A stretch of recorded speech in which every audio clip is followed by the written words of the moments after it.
Well, greetings, ladies and gentlemen. This is not happy news. Stanley Black & Decker has been closing plants left and right. Texas, South Carolina, a lot of jobs lost. And why is that?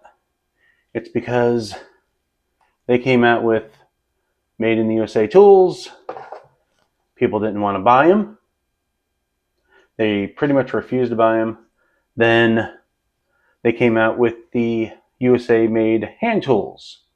COVID happened, and more than likely because no one was buying their power tools that they made in the USA, so they had to prematurely close those.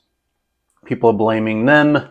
Sure, it is their fault, but we have to also blame ourselves for Stanley closing down a lot of these plants.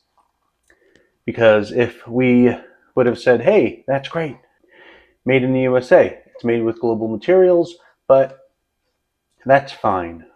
No, of course not. We, not everyone, but a lot of people had to say, no, if it's not 100% made in the USA, smelted in the USA, and this and that, I am not buying it. I'd rather buy other tools that are made in China.